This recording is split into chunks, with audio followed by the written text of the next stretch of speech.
Hello friends, good evening and welcome to physics scholar. Myself Anoop Kushwaha.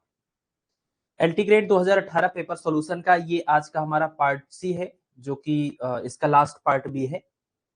तो पिछली दो class के अंदर हमने पूरे 40 क्वेश्चन को डिस्कस कर लिया था। बचे हुए 20 क्वेश्चन को आज की इस क्लास में डिस्कस करेंगे। ठीक है, तो इसी के साथ ये पेपर सॉल्यूशन कंप्लीट हो जाएगा और अगली क्लास से हम आपके सिलेबस का पहला टॉपिक स्टार्ट करेंगे। तो आज की इस क्लास में जो 20 क्वेश्चंस हैं वो अगर आप देखेंगे तो कल के क्लास के रिस्पेक्ट में थोड़े आसान हैं। मतलब पिछली क्लास के जो 20 क्वेश्चंस थे वो थोड़े मुश्किल टाइप के थे, और आज की क्लास में कुछ एक छोटे मोटे पॉइंट्स हैं जिनका ध्यान रखना है। बाकी बहुत सिंपल टाइप के क्वेश्चन आपको यहाँ पर मिलेंगे। ठीक है, चलिए, गुड इवनिंग, नमस्कार। अगर ऑडियो वीडियो क्लियर है तो आप कंफर्म करिए, क्लास को स्टार्ट किया जाए।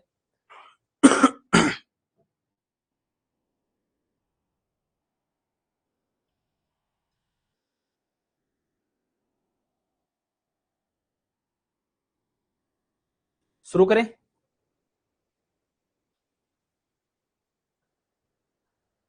चलिए, ठीक है। तो क्वेश्चन जो हमने पिछली क्लास में किया था, लास्ट क्वेश्चन, वो क्वेश्चन नंबर 40 था। क्वेश्चन नंबर 40 था। तो ये आप देखिए क्वेश्चन नंबर 41। क्वेश्चन नंबर 41,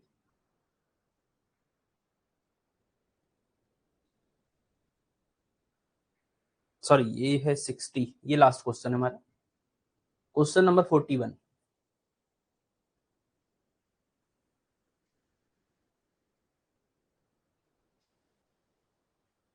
देखिए इस क्वेश्चन में कह रहे हैं कि which one of the following is not correctly match, यानी इसमें जो मैचिंग दिया हुआ है उसमें से कोई एक गड़बड़ मैचिंग है।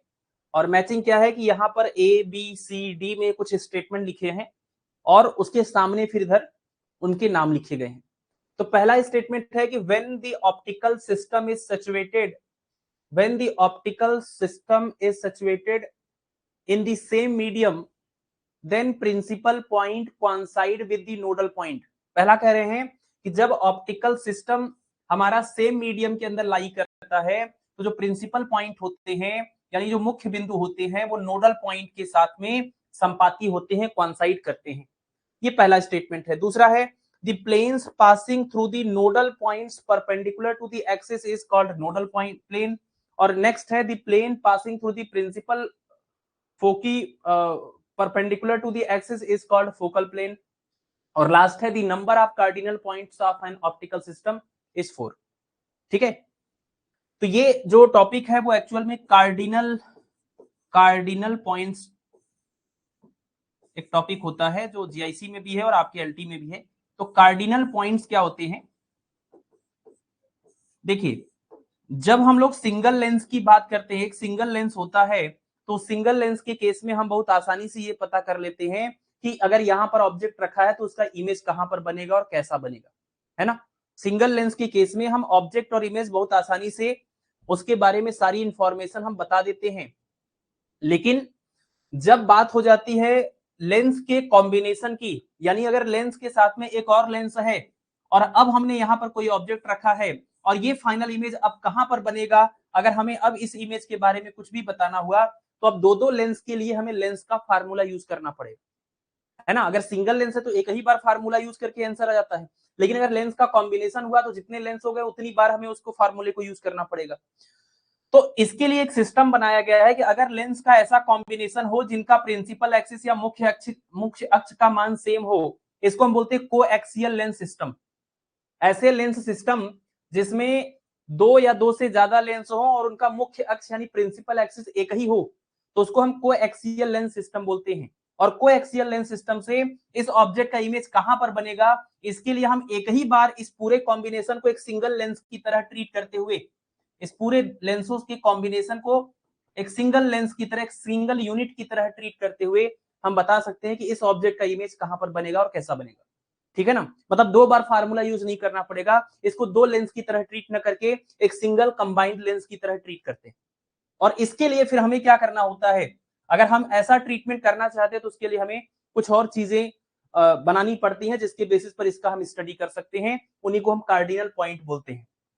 टोटल 6 कार्डिनल पॉइंट होते हैं दो होते हैं फोकल पॉइंट, ये F1 ये F2 मान लीजिए, है ना, ये दो फोकस पॉइंट होते हैं, और एक यहां पर होता है H1 और एक यहां पर होता है H2, इसको बोलते हैं प्रिंसिपल पॉइंट। इसके बगल में होता है N1 और इसके बगल में होता है यहां पर क्या, N2, इसको बोलते हैं नोडल पॉइंट।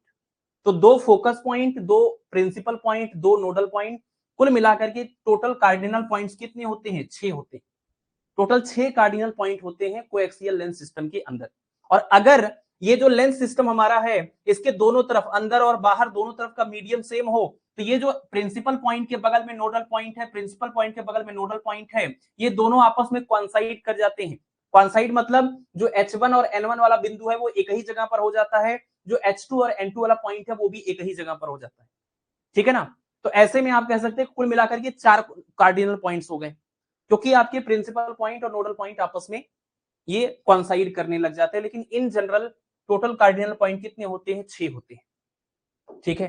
तो यहां इस सवाल में देखिए पहला point, when the optical system is situated in the same medium, अगर ये ऑप्टिकल सिस्टम सेम मीडियम में स्थित है तो प्रिंसिपल पॉइंट जो होता है वो नोडल पॉइंट के साथ कोइंसाइड करता है, ये स्टेटमेंट सही है और हमें गलत वाले को ढूंढना है। दूसरा, the plane passing through the nodal point and perpendicular to the axis, nodal point से गुजरने वाला और एक्सिस के लंबवत जो सतह होगा उसको नोडल प्लेन बोलेंगे, ये बिल्कुल सही है। ये नोडल पॉइंट है, ये प्रिंसिपल एक्सिस है, तो प्रिंसिपल एक्सिस के पैरेलल और नोडल पॉइंट से गुजरने वाला जो सतह होता है उसको हम नोडल प्लेन बोलते हैं।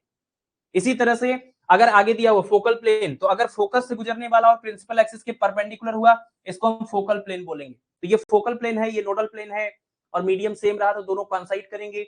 और आगे दिया है कि number of cardinal point of an optical system, इस ऑप्टिकल सिस्टम में जो कार्डिनल पॉइंट होते हैं वो 4 होते हैं, तो गलत है, इसमें 6 होते हैं, तो हमारा आंसर ऑप्शन नंबर डी हो जाएगा। बाकी स्टेटमेंट बिल्कुल सही है, जो भी कुछ लिखा हुआ है लास्ट वाले ऑप्शन में जो लिखा है वो गलत है, क्योंकि 6 कार्डिनल पॉइंट होते हैं, 4 नहीं होते, इसलिए आंसर क्या होगा, ऑप्शन नंबर डी, ठीक है। ऑप्शन नंबर डी इसका करेक्ट आंसर होगा। चलिए आगे बढ़े, अगला सवाल देखिए, क्वेश्चन नंबर 42। क्वेश्चन नंबर 42 में कह रहे हैं, इसमें कह रहे हैं कि with reference to laser which of the following statement is या आर करेक्ट। लेजर के रेफरेंस में 4 स्टेटमेंट दिए हैं, इसमें से कौन से स्टेटमेंट्स करेक्ट हो सकते हैं ये आपको बताना है। तो यहां पर दिया हुआ है लेजर का यूज किया जाता है सर्जरी में, आपको पता है, सही बात है। It is used in radar, ये भी सही बात है। It is used in the study of moon surface, ये भी सही है। It is used in the study of distance of distant object, ठीक है ना, दूर रखी वस्तुओं के बारे में भी अध्ययन करने के लिए इसका इस्तेमाल किया जाता है। तो चारों के चारों स्टेटमेंट लेजर के बारे में सही है, इसलिए ऑप्शन नंबर डी करेक्ट हो जाएगा। लेजर के बारे में जो 4 स्टेटमेंट लिखे गए थे ये 4 के चारों सही हैं, इसलिए ऑप्शन नंबर डी करेक्ट होगा, ठीक है। चलिए अगला सवाल, क्वेश्चन नंबर 43 करें, a zone plate is to be constructed with focal length of 50 centimetre for lambda equal to 5 into 10⁻⁵ centimetre, it's first radius is. अब ये जोन प्लेट जो है वो डिफ्रैक्शन के अंदर हम लोग पढ़ते हैं, और जोन प्लेट के केस में एक फार्मूला होता है फोकस या फोकल लेंथ,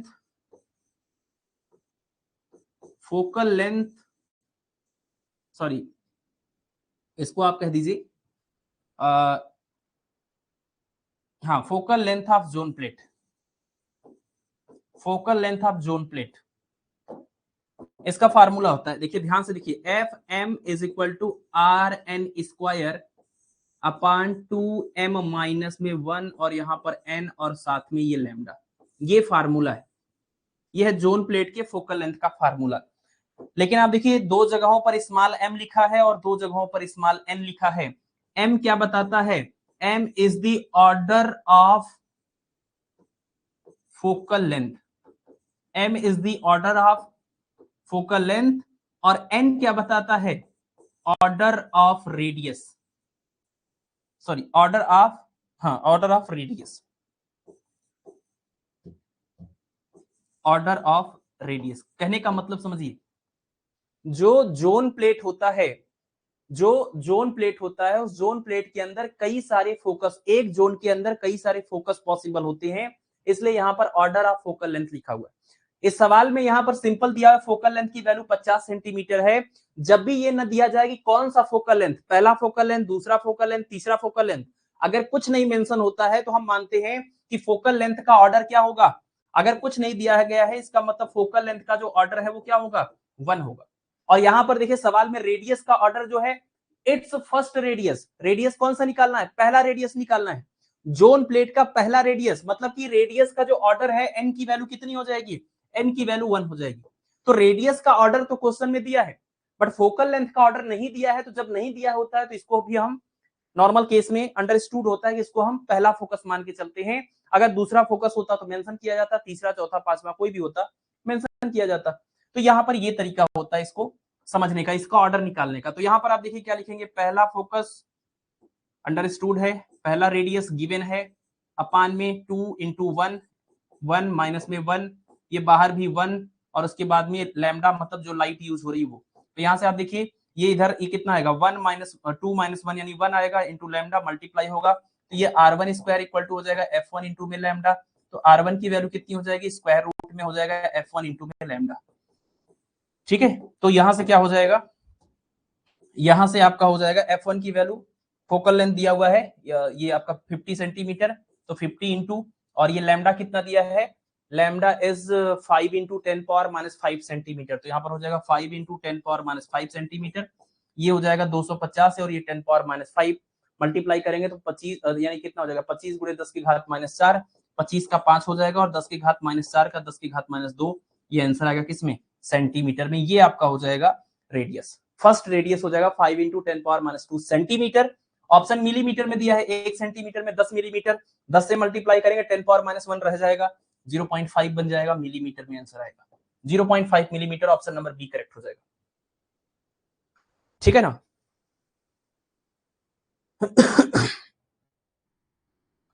बीएससी के टॉपिक करवाइए, हम अभी टॉपिक नहीं करा रहे हैं, अभी टॉपिक नहीं करा रहे, अभी पेपर सॉल्व हो रहा है। चलिए अगला क्वेश्चन, क्वेश्चन नंबर 44।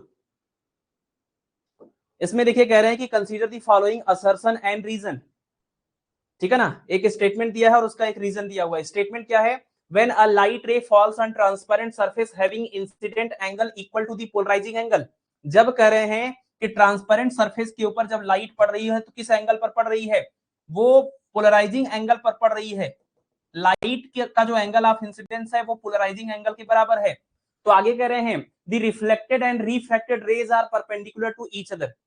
अगर ट्रांसपेरेंट सरफेस पर लाइट आके गिरे और कोण का मान किसके बराबर हो, पोलराइजिंग एंगल के मान ध्रुवण कोण के बराबर हो, तो परावर्तित किरण और अपवर्तित किरण एक दूसरे के लंबवत होते हैं। ये स्टेटमेंट है और ये स्टेटमेंट सही भी है, ब्रूस्टर्स लॉ के अकॉर्डिंग ये स्टेटमेंट सही भी है। अब आगे कह रहे हैं व्हेन लाइट इंसिडेंट ऑन, इसका रीजन क्या बता रहे हैं, when light incident on polarizing angle it is given by IP equal to tan inverse mu, IP equal to tan inverse mu, यानी कि tan IP equal to mu, where mu is the refractive index of the surface. अब आपको बताना है कि इसमें से कौन सा आंसर करेक्ट होगा। ठीक है, इसमें से कौन सा आंसर करेक्ट होगा ये आपको बताना है। तो देखिए हम क्या कर सकते हैं, आपको ब्रूस्टर्स लॉ पता है, जब पोलराइजिंग एंगल पर लाइट आती है तो ये रिफ्लेक्टेड लाइट पूरी तरह से क्या होती है, ये पूरी तरह से प्लेन पोलराइज्ड हो जाती है। और जो लाइट अंदर यहाँ रिफ्रैक्ट होके जा रही है, ये वाली लाइट और ये वाली लाइट के बीच का एंगल 90 डिग्री भी होता है। कैसे पता, ब्रूस्टर्स लॉ का फार्मूला बोलता है mu is equal to tan IP, mu is equal to tan IP. Snell का फार्मूला यहाँ म्यू की जगह पर अगर यूज करें तो sine I upon sine R, और लाइट किस पे आ रही है, angle of incidence polarizing angle के इक्वल है, तो साइन आईपी अपॉन में, इसको हमें आगे लिखना होगा यहाँ से। तो mu is equal to tan IP, ये ब्रूस्टर्स लॉ का स्टेटमेंट है, ये ब्रूस्टर्स लॉ का फार्मूला है। म्यू की जगह पर हम स्नेल के फार्मूले से लिखेंगे sine I upon sine R, तो ये हो जाएगा sine IP upon sine R. IP मतलब एंगल ऑफ इंसिडेंस और आर मतलब ये एंगल ऑफ रिफ्रैक्शन, ये बनाएंगे।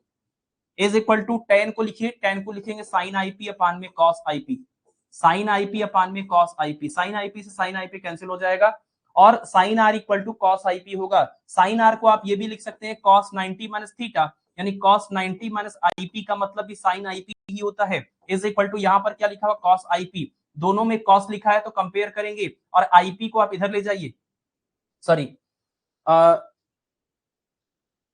सॉरी यहाँ पर आर था ना, ये साइन आर था ना, तो यहाँ पर आर लिखेंगे 90 माइनस में आर। ठीक है, अब कंपेयर करिए तो आप लिखेंगे 90 माइनस में R is equal to IP, यानी आईपी प्लस आर, यानी क्या मिलेगा, ये मिलेगा IP plus R is equal to 90 degree. अब इस बात का मतलब समझिए, IP plus R is equal to 90 degree का क्या मतलब है, आईपी क्या है, ये वाला कोण है, आपतन कोण का मान है आईपी।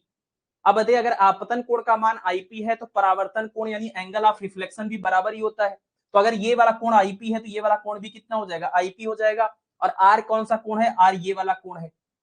तो अगर ये परावर्तित किरण अभिलंब के साथ आईपी एंगल बना रही है और अपवर्तित किरण इधर आर एंगल बना रही है, तो भाई आईपी ये वाला एंगल प्लस ये वाला एंगल मिला के अगर 90 हुआ तो बचा हुआ बीच का एंगल कितना हो जाएगा, 90 डिग्री हो जाएगा।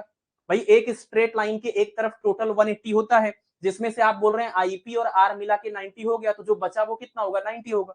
यानी इस बात का यही मैसेज है कि रिफ्लेक्टेड रे और रिफ्रैक्टेड रे बिल्कुल परपेंडिकुलर है। इस इक्वेशन का यही मतलब निकल के आ रहा है कि रिफ्लेक्टेड और रिफ्रैक्टेड रे क्या है, परपेंडिकुलर है। और ये रिजल्ट आया कहां से है, ये ब्रूस्टर्स लॉ से ये रिजल्ट आया है, mu is equal to tan IP या IP equal to tan inverse mu, जो कि यहां पर लिखा हुआ था। तो यानी जो स्टेटमेंट है वो सही है और उसका जो रीजन लिखा है वो भी सही है। तो A and R both are true and R में explain A properly, option number A correct हो जाएगा। बिल्कुल ऑप्शन नंबर ए करेक्ट हो जाएगा। ठीक है, अगला हमारा क्वेश्चन देखिए, question number 45। Correct, short sighted man can clearly see the object up to a distance of 1.5 metre. आपको पता है शॉर्ट साइटेडनेस का मतलब निकट दृष्टि दोष। निकट दृष्टि दोष मतलब जिसको निकट का दिखाई देता है और बाकी सब दोष है। जिसकी दृष्टि में निकट का दिखाई दे और बाकियों में दोष हो वही निकट दृष्टि दोष होता है। तो अगर निकट का दिखाई दे रहा है और दूर का नहीं दिखाई दे रहा है तो ये निकट दृष्टि दूर हो गया, दोष हो गया। और निकट का कितना दिख रहा है, कह रहे हैं 1.5 मीटर, केवल 1.5 मीटर तक दिख रहा है, उसके आगे का नहीं दिख रहा है। तो यानी ये दिक्कत वाली बात है, क्योंकि आपको पता है स्वस्थ आंख में, स्वस्थ ह्यूमन आई के लिए जो फार पॉइंट होता है, जो दूर बिंदु होता है वो अनंत होता है। मतलब नॉर्मल केस में अगर हम सही हैं, हमारी आंख सही है, तो हमें दूर कहां तक दिखेगा, अनंत तक दिखेगा। लेकिन इस आदमी को 1.5 मीटर तक ही दिख रहा है, उसके आगे का दिख ही नहीं रहा है। तो अगर ये कोई आदमी चश्मा लगाना चाहे और उस चश्मे को लगा करके ये चाहता है कि अपनी प्रॉब्लम को दूर करे, तो ये क्या कोशिश करेगा, ये यही कहेगा ना कि हमको भाई 1.5 मीटर तक दिख रहा है। ये क्या बोलेगा, अगर हम ये मान लीजिए कि ये आंख है, तो ये कह रहा है कि हमको यहां तक दिख रहा है, 1.5 मीटर की डिस्टेंस तक दिख रहा है। तो अगर कोई ऑब्जेक्ट बहुत दूर रखा है, अगर कोई ऑब्जेक्ट बहुत दूर रखा है, तो इसका इमेज अगर यहां पर बन जाए तो काम बन जाएगा, क्योंकि इसको यहां तक दिखता है। तो अनंत पर रखी वस्तु का अगर इमेज 1.5 मीटर पर बन जाएगा, तो यानी कि इस आदमी की प्रॉब्लम सॉल्व हो गई। यानी वस्तु अगर अनंत पर रखा है और उसका प्रतिबिंब 1.5 मीटर की दूरी पर बन जाए, तो ऐसे में प्रॉब्लम सॉल्व हो जाएगी। तो जो यहाँ पर चश्मे में जो लेंस यूज होगा उसके लिए फार्मूला 1/f 1/v माइनस में 1/u। ठीक है, तो ये 1/f is equal to 1/v। प्रतिबिंब कहां पर बनाना है, 1.5 मीटर पर, और माइनस में 1/u। वस्तु कहां पर है, अनंत पर है, ये 0 हो जाएगा। यहां से सॉल्व करने पर f की वैल्यू कितनी हो जाएगी, माइनस में 1.5 मीटर, माइनस में 1.5 मीटर। लेकिन हमें क्या निकालना है, हमें लेंस की क्षमता निकालनी है, पावर निकालना है। तो power is equal to 1/f या 100/f। लेकिन ये फोकल लेंथ मीटर में है, यहाँ 1/f वाला फार्मूला लिखा जाएगा। 1 फोकल लेंथ कितना है, 1.5, और वो भी माइनस में। तो पावर कितना हो गया, ये माइनस ऊपर चला जाएगा और 10 से मल्टीप्लाई करेंगे, 10/15। इसको आप डिवाइड करिए, कितना हो जाएगा, 2/3, यानी कि माइनस डिवाइड करिए, कितना हो जाएगा, पॉइंट में 6 बार बार आएगा, तो पॉइंट में आप क्या लिखेंगे, पॉइंट में 6 7। और ये डायोप्टर, ये पावर है तो किस में आएगा, डायोप्टर में आएगा। तो माइनस का मतलब कौन सा लेंस है, माइनस का मतलब कौन सा लेंस है, ये अवतल लेंस है, यानी कॉनकेव लेंस है। अवतल लेंस का प्रयोग करके यहां पर इस समस्या को दूर किया जा सकता है। ऑप्शन नंबर ए करेक्ट हो जाएगा। ठीक है, ऑप्शन नंबर ए करेक्ट हो जाएगा। आइए अगले सवाल की तरफ चलते हैं, क्वेश्चन नंबर 46। ऐसे ही सब सिंपल सिंपल सवाल है। Which one of the following statement is not true. इसमें से कौन सा एक स्टेटमेंट ट्रू नहीं है, सच नहीं है। Water freezes at 273 kelvin. जो पानी है वो 273 केल्विन पर जम जाता है। तो आपको पता है वाटर का फ्रीजिंग पॉइंट टेम्परेचर होता है 0 डिग्री सेल्सियस, और 0 डिग्री सेल्सियस और 273 केल्विन बिल्कुल सेम चीज होता है। ये एकदम सही है। आप 0 डिग्री सेल्सियस बोलिए, चाहे 273 केल्विन बोलिए, चाहे 32 डिग्री फ़ारेनहाइट बोलिए, सब तो सेम ही होता है ना। जब हम स्केल पढ़ते हैं, Celsius scale, Fahrenheit scale, kelvin scale, तो सेल्सियस में जहां पर 0 जिसका मतलब होता है, फारेनहाइट में उसी का मतलब 32 डिग्री फारेनहाइट होता है, और केल्विन में उसी का मतलब 273 केल्विन होता है। तो ये सब सेम ही टेम्परेचर है, और ये वाटर का फ्रीजिंग टेम्परेचर है। तो वाटर इन टेम्परेचर पर फ्रीज होता है, ये बात सही है, लेकिन हमें गलत वाला ढूंढना है। Ice melt above 0 degree Celsius, जो बर्फ है वो 0 डिग्री सेल्सियस पर मेल्ट होता है, 0 डिग्री सेल्सियस से ऊपर टेम्परेचर पर मेल्ट होता है, ये भी सही है। आइस का मेल्टिंग पॉइंट टेम्परेचर है 0 डिग्री सेल्सियस, बर्फ 0 से ऊपर पर पिघलने लगता है, ये बात भी सही है। Water boils at 100 kelvin. अब देखिए वाटर जो है, ये वाटर का फ्रीजिंग टेम्परेचर है, बर्फ के जमने का टेम्परेचर ये है, और बर्फ के मतलब पानी के उबलने का टेम्परेचर क्या है, सॉरी बर्फ के नहीं, पानी के जमने का टेम्परेचर, बर्फ क्या जमेगा, पानी के जमने का टेम्परेचर ये है और पानी के उबलने का टेम्परेचर ये है। तो यहाँ पर क्या होता है 100 डिग्री सेल्सियस, यहाँ पर कितना 212 केल्विन, सॉरी 212 फारेनहाइट, और केल्विन में कितना होता है 373 केल्विन। तो यहाँ तो गड़बड़ हो गया, यहाँ पर 100 केल्विन लिख रहा है, यहाँ 100 डिग्री सेल्सियस होता तब ये बात सही होती, बट ये 100 केल्विन पर बोल रहा है वाटर बॉइल होगा, गलत है, और हमें गलत वाला ही ढूंढना था। हमारा आंसर नंबर सी हो जाएगा। The normal temperature of healthy human is 37 degree Celsius, आपको पता ही है 98.6 डिग्री फारेनहाइट भी बोलते हैं, ये आपसे सवाल पूछते हैं एग्जाम में, तो आप इसको याद रखें। कन्वर्जन भी आप कर सकते हैं, हम टॉपिक उसके अंदर पढ़ेंगे। तो नॉर्मल हेल्दी ह्यूमन बॉडी का जो नॉर्मल टेम्परेचर होता है वो 36.9 के आसपास आता है, जिसको 37 डिग्री सेल्सियस बोला गया है, या 98.6 डिग्री फारेनहाइट, है ना। तो यहां पर ऑप्शन नंबर सी जो है वो गलत था, वही हमारा आंसर हो जाएगा। क्वेश्चन नंबर 47, देखिए इसमें क्या है कि कह रहे हैं कि 10 ग्राम बर्फ जो है वो कन्वर्ट होता है पानी में, 10 ग्राम बर्फ है वो पानी में कन्वर्ट होता है at constant temperature 0 degree Celsius. अगर ये 10 ग्राम आइस है, 10 ग्राम क्या है, ये आइस है, कन्वर्ट हो रहा है किसमें, वाटर में, तो वाटर में भी कन्वर्ट होके क्या हो जाएगा 10 ग्राम ही रहेगा। लेकिन आप एक बात देखिए, ये टेम्परेचर कौन सा था इसका, ये टेम्परेचर था इसका 0 डिग्री सेल्सियस, और आपको पता है 0 डिग्री सेल्सियस आइस का मेल्टिंग पॉइंट टेम्परेचर है। तो आइस का जो मेल्टिंग पॉइंट टेम्परेचर है जिस पर वो वाटर में या लिक्विड में कन्वर्ट हो रहा है वो, और लिक्विड का यानी वाटर का जो बॉइलिंग पॉइंट टेम्परेचर है जिसमें वो गैस में या वेपर स्टेट में जाता है, यानी ये सॉलिड इस टेम्परेचर पर लिक्विड में जाना स्टार्ट होता है, और ये लिक्विड 100 डिग्री सेल्सियस पर गैस स्टेट में कन्वर्ट होता है, यानी ये मेल्टिंग पॉइंट टेम्परेचर हुआ आइस का, और 100 डिग्री सेल्सियस वाटर का बॉइलिंग पॉइंट टेम्परेचर हुआ, क्वथनांक हुआ। तो ये मेल्टिंग पॉइंट टेम्परेचर और बॉइलिंग पॉइंट टेम्परेचर पर अगर आप इस सिस्टम को हीट देते हैं तो वो हीट केवल और केवल इसकी अवस्था में, स्टेट में परिवर्तन करता है, इसके टेम्परेचर में परिवर्तन नहीं करता, ये आपको याद रखना होगा, है ना। Melting point and boiling point temperature पर किसी भी सिस्टम को, किसी भी वस्तु को उष्मा देने पर उसकी अवस्था में परिवर्तन होता है, उसके टेम्परेचर में परिवर्तन नहीं होता। तो 0 डिग्री सेल्सियस आइस का मेल्टिंग पॉइंट टेम्परेचर है, इसको आप हीट प्रोवाइड करेंगे तो हीट प्रोवाइड करने पर क्या होगा, हीट को एब्जॉर्ब करेगा और अपनी अवस्था सॉलिड से लिक्विड में कन्वर्ट हो जाएगा, लेकिन टेम्परेचर इसका एज इट इज रहेगा। तो जो आपने उष्मा इसको दिया है वो उष्मा को लेकर के इसने अपनी अवस्था को बदला है, लेकिन टेम्परेचर में चेंज नहीं आने दिया। मतलब जो भी आपने उष्मा दिया, जो भी आपने हीट दिया, वो गुप्त उष्मा के रूप में इसने एब्जॉर्ब करके यहाँ पर पहुंच गया। तो यहाँ से यहाँ पहुंचने में जो उष्मा खर्च हुई वो कितनी होगी, वो हीट में खर्च होगा m इंटू में l। कितना उष्मा में खर्च होगा, m इंटू में l के बराबर, Q बराबर m इंटू l। m क्या है, द्रव्यमान है, और l क्या है, गुप्त उष्मा है ना। तो यहाँ पर जो यहाँ से यहाँ पहुंचने में हीट लगा है वो ये आप यहाँ से निकालेंगे। बट इस सवाल में पूछा गया है क्या, चेंज इन एंट्रोपी, एंट्रोपी में परिवर्तन बताना है। इसका एक फार्मूला होता है सेकंड लॉ ऑफ थर्मोडायनेमिक्स के अकॉर्डिंग, ये हम लिखते हैं dq बराबर TdS, है ना, डिफरेंशियल फॉर्म में, और अदरवाइज आप ऐसे भी लिख सकते हैं डेल्टा Q बराबर T इंटू में डेल्टा S। डेल्टा S मतलब चेंज इन एंट्रोपी, तो change in entropy delta S बराबर जितना भी हीट लगा होगा और अपान में T। अगर अवस्था में परिवर्तन हो रहा है, टेम्परेचर नहीं बदल रहा है, तो Q का मान m इंटू एल होगा। और अगर अवस्था वही है, जैसे इस पानी को और गर्म करेंगे तो पानी में हो सकता है इसका टेम्परेचर जो 0 डिग्री सेल्सियस का पानी है ये 40 डिग्री सेल्सियस का वाटर बन जाए। तो ऐसे केस में Q की जगह पर m इंटू सी इंटू डेल्टा टी वाला फार्मूला लिखेंगे, है ना। तो यहाँ पर फिलहाल गुप्त उष्मा का केस है, तो यहाँ पर m इंटू एल होगा और ये अपान में t हो जाएगा। ये देखिए m 10 ग्राम है, और आपको पता है बर्फ के लिए जो ये बर्फ की गुप्त उष्मा का मान है, बर्फ के लिए लेटेंट हीट ऑफ फ्यूजन होता है जिसकी वैल्यू होती है 80 कैलोरी पर ग्राम, 80 कैलोरी पर ग्राम। यहाँ पर लिखेंगे 80 कैलोरी पर ग्राम। इसका ग्राम और इसका ग्राम कैंसिल होगा, कैलोरी में आंसर आएगा। और अपान में टेम्परेचर किस में लिखेंगे, केल्विन में। 0 डिग्री सेल्सियस को केल्विन में कितना लिखेंगे, इसको आप लिखेंगे टेम्परेचर T बराबर 0 प्लस में 273। अभी किस में हो जाएगा, ये 273 केल्विन हो जाएगा। तो यहाँ पर आप लिख लीजिए 273 केल्विन। तो ये हुआ कैलोरी और ये हुआ केल्विन। सॉल्व करने के बाद ये कितना आ जाएगा, ये आएगा 2.93 calorie per kelvin. 2.93 calorie per kelvin. Option number C correct हो जाएगा। ठीक है,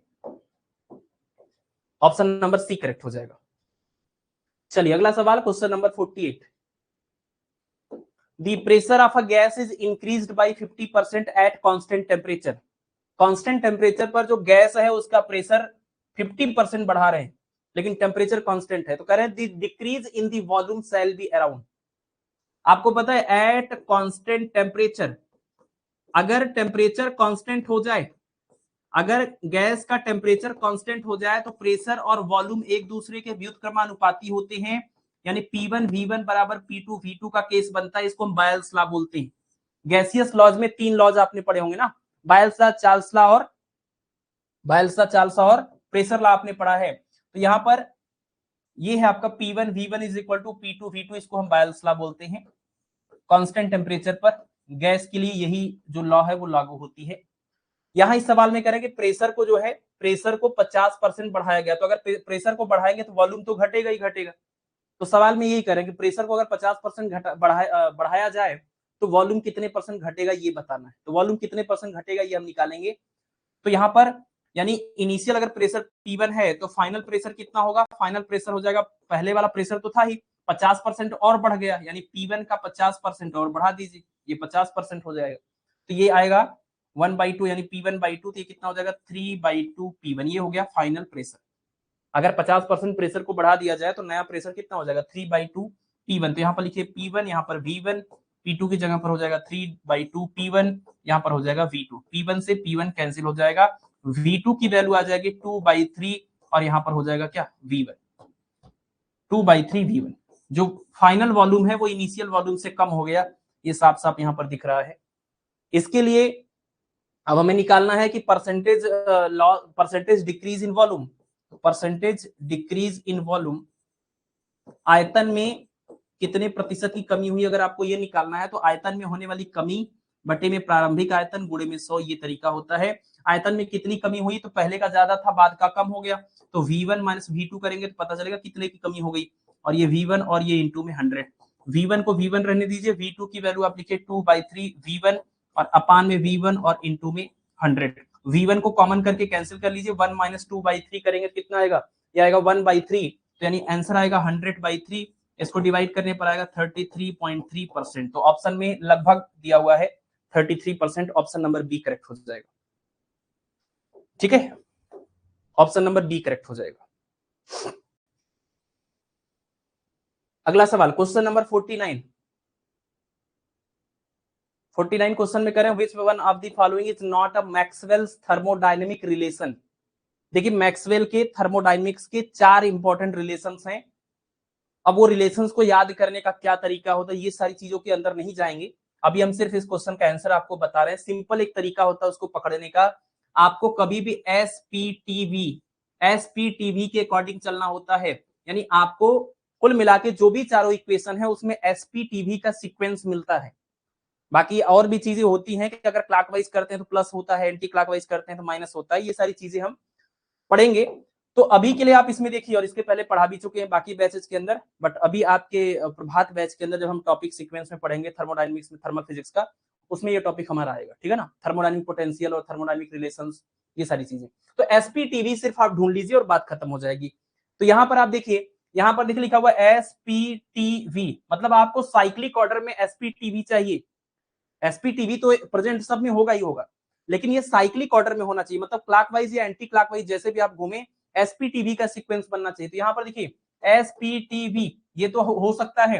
यहाँ पर देखिए, हालांकि इसमें भी मिस्टेक्स की पॉसिबिलिटी होती है, इसमें भी मिस्टेक्स की पॉसिबिलिटी होती है, और मुश्किल भी सवाल इसमें से बन सकते हैं, लेकिन अभी ये बहुत आसानी से मिल जाएगा। एसपीटीवी, यहाँ देखिए एसपीटीवी, इधर से नहीं इधर से एसपीटीवी, इधर से एसपीटीवी मिलेगा ऐसे, और इसमें इधर से एसपीटीवी मिलेगा। इधर से देखिए SPTV, और इसमें देखिए ये है S, ये है P, ये है T, ये है V, यानी इसमें वापस से इस तरह से SPTV मिलेगा। इसमें देखिए जरा S के बाद आएगा P, S के बाद आएगा P, P के बाद यहाँ पर V हो गया, यहाँ T चाहिए, SPT चाहिए, यहाँ पर V चाहिए, लेकिन ये उल्टा हो गया है, तो यानी ये सही नहीं है, ये हमारा आंसर हो जाएगा। बाकी चारों मैक्सवेल के इक्वेशंस को कैसे याद किया जाता है ये हम लोग बैच के अंदर आराम से आगे पढ़ेंगे, ठीक है, क्योंकि ये 15 मिनट कम से कम ले जाएगा। आइए अगले क्वेश्चन पर आते हैं, क्वेश्चन नंबर 50। इसमें करें first law of thermodynamics for adiabatic processes. तो जो थर्मोडायनेमिक्स का फर्स्ट लॉ है वो तो आपको याद होगा, dq बराबर होता है du प्लस में dw। ये हमारा फर्स्ट लॉ ऑफ थर्मोडायनेमिक्स होता है। प्रोसेस कौन सा दिया है, एडियाबैटिक। तो दो बहुत फेमस प्रोसेस होते हैं, और भी प्रोसेस हैं, लेकिन बहुत फेमस प्रोसेस में से है एडियाबैटिक और आइसोथर्मल। तो एडियाबैटिक प्रोसेस वो होता है जिसमें हीट का एक्सचेंज नहीं होता है, यानी ट्रांसफर्ड हीट या चेंज इन हीट की वैल्यू 0 होती। और आइसोथर्मल प्रोसेस यानी समतापी प्रक्रम में टेम्परेचर कांस्टेंट होता है, इसको रुद्धोष्म प्रक्रम बोलते हैं हिंदी में। एडियाबैटिक प्रोसेस मतलब रुद्धोष्म प्रक्रम, यहां दिया हुआ है रुद्धोष्म प्रक्रम। तो रुद्धोष्म प्रक्रम के लिए dq का मान या डेल्टा q का मान 0 होता है, या q का मान कांस्टेंट होता है, यानी सिस्टम और सराउंडिंग के बीच हीट का एक्सचेंज नहीं होता है। तो अगर dq का मान 0 फर्स्ट लॉ ऑफ थर्मोडायनेमिक्स के अंदर आप रखेंगे, ये हो जाएगा 0 बराबर du प्लस में dw। तो कुल मिला के आप इसको लिख सकते हैं du बराबर ट्रांसपोज करिए माइनस में dw हो जाएगा, जिसको डेल w भी लिखा जा सकता है। तो ये ऑप्शन नंबर ए करेक्ट हो जाएगा, ठीक है ना। हाँ, ऑप्शन नंबर ए करेक्ट हो जाएगा, सिंपल सा। चलिए अगला सवाल, क्वेश्चन नंबर 51। क्वेश्चन नंबर 51 में कह रहे हैं कि the wavelength of radiation for which the energy is maximum in the spectrum is 490 nanometre. Black body radiation में जिस करस्पॉन्डिंग वेवलेंथ के लिए एनर्जी मैक्सिमम होती है उसी को हम लैम्डा एम बोलते हैं, जिसकी वैल्यू यहाँ पर क्या दी हुई है, 490 नैनोमीटर। कहने का मतलब समझिए, जब ब्लैक बॉडी रेडिएशन कर्व आप देखते हैं, यहाँ वेवलेंथ होता है और यहाँ उसके करस्पॉन्डिंग एनर्जी यहाँ पर दी जाती है। तो आप ये देखते हैं कि ब्लैक बॉडी में कम से कम वेवलेंथ का भी रेडिएशन निकलता है, ज्यादा से ज्यादा वेवलेंथ का भी रेडिएशन निकलता है, लेकिन कौन से वेवलेंथ के लिए सबसे ज्यादा एनर्जी होती है, कौन सा वेवलेंथ का रेडिएशन सबसे ज्यादा अमाउंट में निकलता है, कौन से वेवलेंथ का रेडिएशन सबसे ज्यादा अमाउंट में निकलता है, सबसे ज्यादा उसकी इंटेंसिटी होती है, ये देखिए यहां पर दिख रहा है। मतलब कम वेवलेंथ वालों की भी संख्या मात्रा कम होती है, ज्यादा वेवलेंथ वालों की भी मात्रा कम होती है, ये बीच में जो वेवलेंथ है ये वेवलेंथ की एनर्जी सबसे ज्यादा होती है। तो यही सवाल में दिया, यहाँ पर जिस वेवलेंथ के करस्पॉन्डिंग एनर्जी मैक्सिमम हो इसी वाले वेवलेंथ को लैम्डा एम बोलते हैं। तो ये लैम्डा एम की वैल्यू क्वेश्चन के अंदर गिवन है। और आपको पता है वीन्स डिस्प्लेसमेंट लॉ आपने पढ़ा, वीन का विस्थापन नियम, वीन का विस्थापन नियम इस लैम्डा मिनिमम लैम्डा एम और जिस ब्लैक बॉडी से ये हीट निकल रहा है, रेडिएशन निकल रहा है, उसके टेम्परेचर में एक संबंध है कि वीन्स डिस्प्लेसमेंट लॉ में, और वो यही है कि lambda M proportional to 1/t, lambda M proportional to 1/t, यानी कि जितना ज्यादा टेम्परेचर आप बढ़ाएंगे लैम्डा एम उतना घटेगा। मतलब अगर हम ये T1 टेम्परेचर पर हमने ये ग्राफ बनाया है, तो और टेम्परेचर अगर हम बढ़ा दें तो ये जो लैम्डा एम की वैल्यू है ये और कम हो जाएगी, क्योंकि टी का मान बढ़ेगा तो लैम्डा एम घटेगा। मतलब अगर ये T1 टेम्परेचर पर ये ग्राफ बनाया गया है ब्लैक बॉडी रेडिएशन कर्व का, तो अगर टेम्परेचर T1 से और बढ़ा दिया जाए तो लैम्डा एम जो अब आएगा वो इससे कम आएगा, यानी जो नया ग्राफ आएगा वो कुछ इस टाइप का आएगा ऐसे। और यहां से आप देखिए ये एनर्जी जो मैक्सिमम मिल रही है उसको नीचे ले जाएंगे तो अब जो लैम्डा एम मिलेगा वो ये मिलेगा, ये अलग है। अगर T2 का मान T1 से ज्यादा है तो देखिए वेवलेंथ जो लैम्डा एम था वो और घट गया है। तो टेम्परेचर बढ़ाने पर मैक्सिमम एनर्जी के करस्पॉन्डिंग वेवलेंथ की वैल्यू घटती है, इसको हम वीन का विस्थापन नियम कहते हैं। और इसको आप मल्टीप्लाई करिए तो लैम्डा एम इंटू टी बराबर एक कांस्टेंट आता है, उसको हम वीन्स कांस्टेंट बोलते हैं। इसकी वैल्यू भी आपको याद रखनी होगी। तो सवाल में आपको लैम्डा एम दिया है, ये कांस्टेंट आपको याद होना चाहिए। तो टेम्परेचर आपको ब्लैक बॉडी का बताना है या सूर्य का बताना है, तो टेम्परेचर कितना हो जाएगा, ये हो जाएगा वीन्स कांस्टेंट अपान में लैम्डा एम। और वीन्स कांस्टेंट की वैल्यू होती है 2.897 गुणे में 10 के घात -3 मीटर केल्विन, ये आपका वीन कांस्टेंट है। और लैम्डा एम की वैल्यू कितनी है, 490 नैनोमीटर। तो नैनोमीटर है 10 घात -9 से मल्टीप्लाई करेंगे मीटर हो जाएगा। अब इससे ये कैंसिल हो जाएगा, पूरा आंसर आपका केल्विन में आएगा और लगभग ये आएगा 59, आप डिवाइड करिएगा 5912 केल्विन के आसपास आएगा। सबसे क्लोजेस्ट ऑप्शन आपका सी दिया हुआ है, डेसिमल के बाद इसमें जो चेंजेस आते हैं उसकी वजह से ये थोड़ा सा डिफरेंट है, ठीक है ना। तो सबसे क्लोजेस्ट ऑप्शन आ जाएगा 5914 kelvin, option number C correct हो जाएगा, ठीक है। चलिए अगला सवाल है हमारा question number 52। Question number 52, a piece of red glass when heated in dark to red hot state it will appears to। अगर एक लाल कलर का ग्लास है और उसको रेड हॉट गर्म किया जाए अंधेरे कमरे में तो वो कैसा दिखाई देगा। ऑप्शन दिया है व्हाइट, रेड, येलो और इनविजिबल। अब देखिए इसमें मेरे हिसाब से, ये मेरा मानना है कि इसमें ऑप्शन गलत दिया हुआ है, इसमें ग्रीन ऑप्शन अवेलेबल होना चाहिए, ठीक है ना।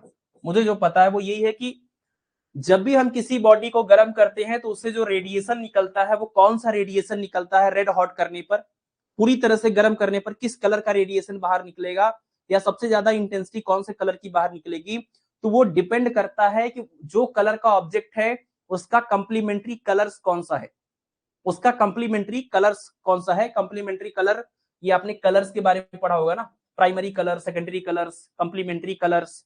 तो ऐसे कंप्लीमेंट्री कलर्स होते हैं, तो कंप्लीमेंट्री कलर्स निकलता है किसी भी बॉडी से। तो जो रेड कलर का ये ग्लास है ना, इसका कंप्लीमेंट्री कलर होता है ग्रीन। तो यहाँ ऑप्शन में ग्रीन नहीं दिया हुआ है, तो मेरे हिसाब से इसमें ये गलत है ये क्वेश्चन, इसमें ग्रीन ऑप्शन होना चाहिए और ग्रीन सही होगा। आप समझिएगा इसको याद कैसे करते हैं, ये यूपी पीजीटी के एग्जाम में भी आया हुआ है, आई थिंक सन 2000 या 2002 के पेपर के अंदर, और हमने पूरा डिटेल में इसका डिस्क्रिप्शन वहां पर दिया हुआ है कि कंप्लीमेंट्री कलर्स कौन कौन से होते हैं, क्या क्या इसके प्राइमरी कौन है, सेकेंडरी कौन है, कंप्लीमेंट्री कौन है, कैसे याद करेंगे, सारी चीजें शॉर्ट में अभी के लिए आप देख लीजिए, ठीक है ना।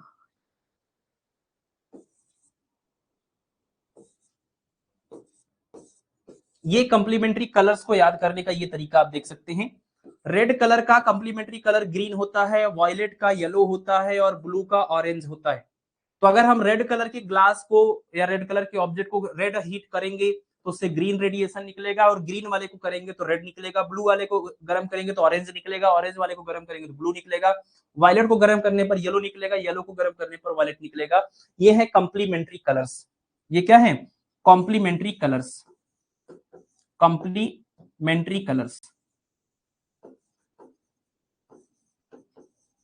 ठीक है। तो कॉम्प्लीमेंट्री कलर्स आपको यहां पर देखना है। तो रेड का जो कॉम्प्लीमेंट्री कलर है वो आपका ग्रीन होता है, तो रेड ऑब्जेक्ट को गर्म करने पर ग्रीन रेडिएशन निकलेगा। मेरे हिसाब से ये आंसर करेक्ट होगा, ठीक है। तो ये ऑप्शन में नहीं दिया है, तो शायद ये सवाल उस टाइम पे गलत आया होगा। बाद में इसके बारे में जो भी अपडेट दिया हुआ आयोग ने, हमें नहीं पता, क्योंकि उस टाइम पर हमें नहीं पता था एल्टीग्रेड का क्या चल रहा है।